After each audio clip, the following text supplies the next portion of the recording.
So you'll go to your mind map template. You've now created it with your name. And you're also going to notice that right next to these little buckets here is often a tab.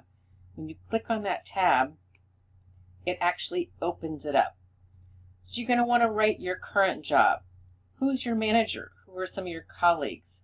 And then start with your past job. And then when you click on this and you hit the tab, it will give it to another person, person 1, person 2, and you can put these as names. Then also do the same thing with alumni. Who did you know in college? Who was a roommate? Who is somebody who you were in school with? Who was maybe somebody who you studied with? Also same with high school. A number of people I find have loyalties to their camps or graduate schools. Then you're going to do the same thing to suppliers. I close these down so you can actually see what the suppliers is because it's kind of a big one. All right, so I'm going to move this over so we can have this be a little bit bigger. So I would recommend that you have an attorney who has your will, any agreements you have professionally, your landlord, things like that. Your car, where did you get it? Who fixes it? These are all people you pay for services. Financial, who's your accountant? Who manages your investments? Who does your banking? Travel agent, who helps you get the heck away, get a break from the world. Also, who's in your support network? Some of this is personal, such as your hair. I have an image consultant that I go to on occasions because I am totally fashion impaired. I don't care what I look like, but I know I need to look good, especially when I'm doing presentations. So I obviously have dry cleaners. Some people are lucky enough to have home help, a cleaner or something like that. Also, spiritual. Who do you go to when you need some counseling or things like that? Healthcare. Who's your primary care? People who you or support you medically. And of course, everyone should have a healthcare proxy. I'm going to skip this one on the 5 minutes in the minute, and I'll tell you a little bit more about that. The next one is be wise. Politics, religion, and gender.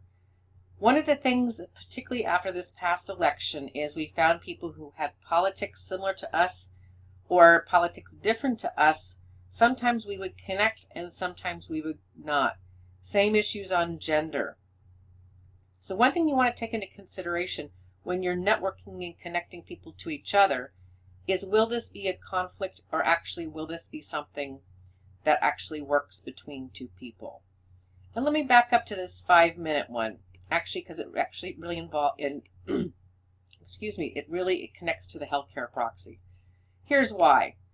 In the event of an emergency, who can get to you and who can you get to in 5 minutes or 5 miles? We have many people who probably care about us, but they may be across the planet, or in some cases, across the country, and it's going to take them a long time to get to us. You want to have people who can get to you, a neighbor, a friend, a provider, even somebody maybe, in your building who's just somebody who happens to live next door. But you want to have people who know who you are and who you can get to quickly. And that's an important group I recently learned about after I had a bad fall. Online. We have people in Facebook, Twitter, Pinterest, Instagram, LinkedIn, and all kinds of other online tools, maybe Snapchat. I'm not saying you need to map all these people out, but you kind of want to think about who belongs in what. And one thing you're also going to find is that some people are going to be in many of these buckets. They're not going to be just in one. So let's go over to this side. One of the areas I like the most is volunteer. And I have 2 parts of volunteer work that are important to me. One is philanthropy. I just do it because I care about the cause. Another one is strategic. I may volunteer for a trade association conference that I'm not paid for, but I will have a chance to meet potential clients.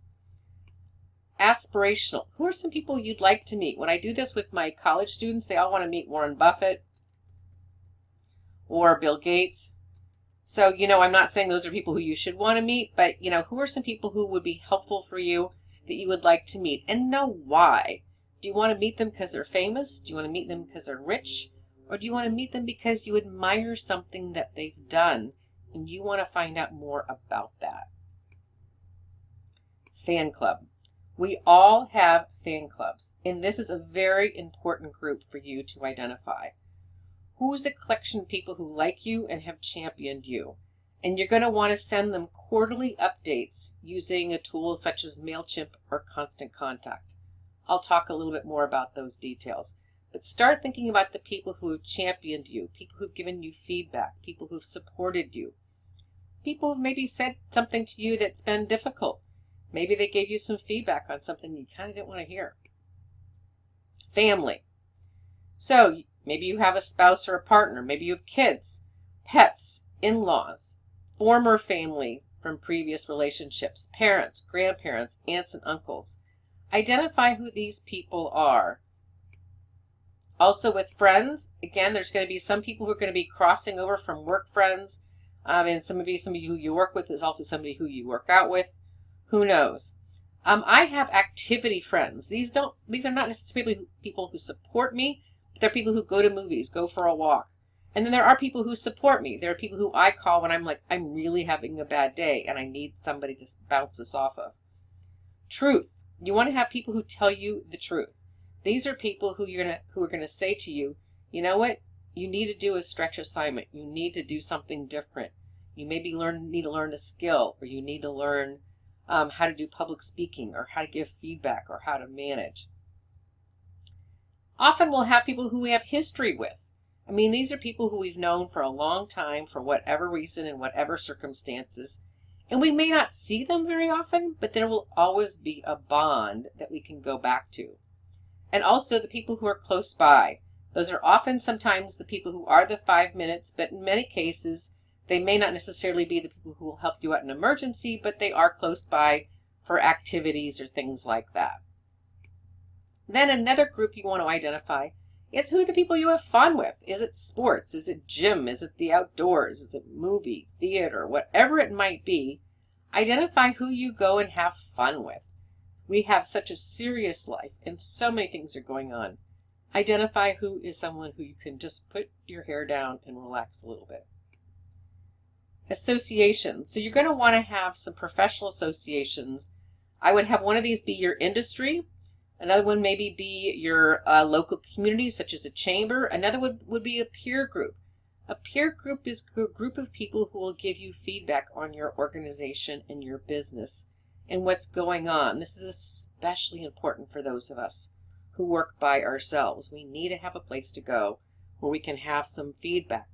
Also, if we don't have people to talk to at work, if we do work for an organization and for confidentiality or whatever it might be going on, you need a place to talk to people, a peer group can be terrific. And then also a business exchange. Many of these groups are places where you go and they're non-competing businesses and you share leads and information that help each other grow your own businesses. So spend some time with this. This will take a while, but just get started. I'm going to say maybe do 10 minutes a day to begin to map out all the different people you know in these various buckets. All right, get going.